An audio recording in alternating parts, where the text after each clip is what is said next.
नमस्कार बच्चों, आज हम कक्षा 6 का हिंदी विषय का पाठ 4 कबीर की साखियाँ पढ़ेंगे। संत कबीर की साखियाँ बहुत लोकप्रिय हैं।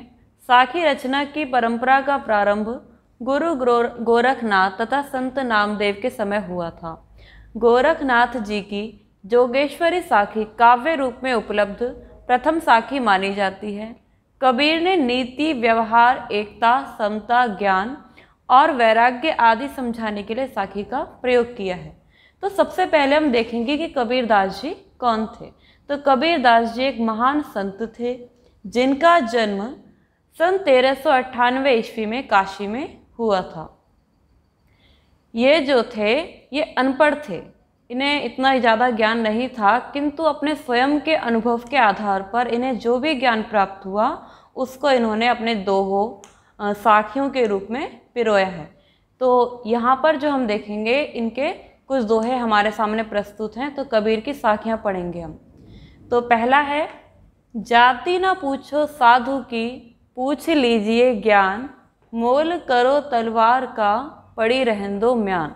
इसमें बताया गया है कि यदि कोई सज्जन व्यक्ति है तो हमें उसकी जाति नहीं पूछनी चाहिए, पूछ लीजिए ज्ञान, उसका ज्ञान देखना चाहिए कि भाई उसके पास जो ज्ञान है वो कितना अच्छा है। तो किसी के पास यदि ज्ञान है तो उसकी जाति पूछकर उसका अपमान नहीं करना चाहिए, उसकी जाति पर ज़्यादा विशेष ध्यान नहीं देना चाहिए। क्योंकि मोर करो तलवार का, क्योंकि जो तलवार होती है मूल्य तलवार का होता है। पड़ी रहन दो म्यान, जो म्यान होती है अर्थात जो तलवार को ढकती है, मूल्य उस म्यान का नहीं होता। तो इस साखी में ये बताया गया है कि जो मूल्य होता है वो मनुष्य के ज्ञान का होता है, मनुष्य की जाति का नहीं होता है। जिस प्रकार मूल्य तलवार का है उसकी म्यान का नहीं है, उसी प्रकार जो मूल्य है वो मनुष्य के ज्ञान का होता है। अगली साखी देखेंगे, आवत गारी एक है उल्टत होई अनेक, कह कबीर नहीं उलटिए वही एक की एक।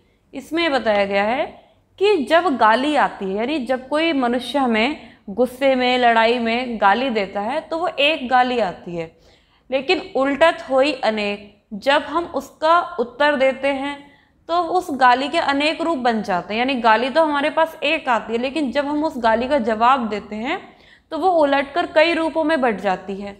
कहे कबीर नहीं उलटिए वही एक की एक। इसलिए कबीरदास जी कहते हैं कि ऐसे प्रश्नों का और ऐसे चीज़ों का जवाब ही नहीं देना चाहिए, क्योंकि यदि हम ऐसी गालियों का जवाब नहीं देंगे तो वही एक की एक, वो एक ही रहेगी, उसके अनेक रूप नहीं बटेंगे। आगे है, माला तो कर में फिरई, जीव फिरई मुख माही, मनुवा तो दहु दिशी फिरई, यह तो सुमिरन नाही।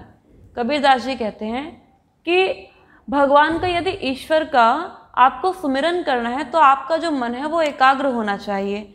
अब भाई यहाँ पे क्या कहा गया है कि मनुवा तो दहु दिशी फिरई, कि मन तो सारी दिशाओं में घूम रहा है।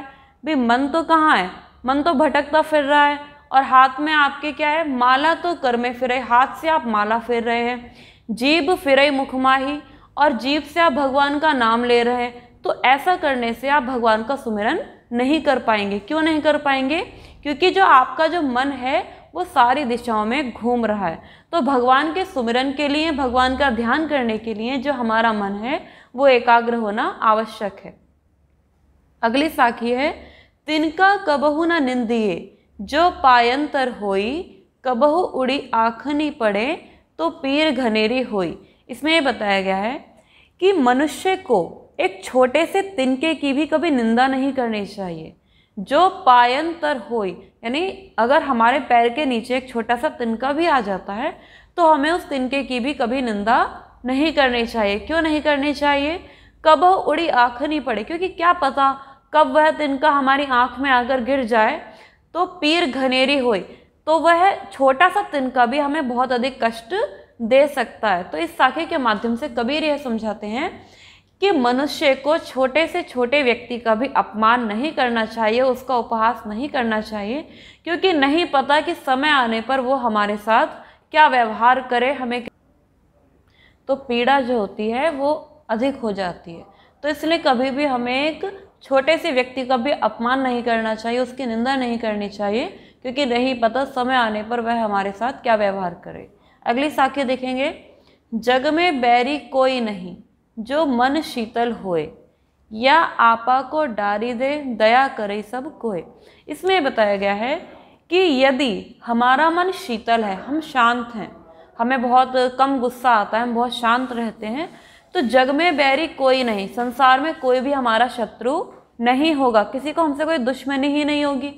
या आपा को डारी दे, और यदि हम अपने अहंकार का त्याग कर दें, अपने जो घमंड है उसको छोड़ दें, तो दया करे सब कोई, हर कोई व्यक्ति हमसे स्नेह करेगा, हम पर दया करेगा और हमसे प्रेम करेगा। तो क्या बताया गया है इस साखी में कि मनुष्य का जो मन है उसका शीतल होना बहुत अधिक आवश्यक है। यदि मनुष्य का मन शीतल होगा तो संसार में उसका कोई भी शत्रु नहीं होगा, और यदि हम अपने अहंकार का त्याग कर दें तो प्रत्येक मनुष्य हम पर दया करेगा और हमसे श्रद्धा भाव रखेगा। अगली साखी देखेंगे, कबीर दास ना निंदिए जो पाऊ तली होई, उड़ी पड़े जब आँखी में खरी छुलही होई। अब ये वाला जो छठा वाली जो साखी है आपकी, ये कुछ चौथे जैसे ही है।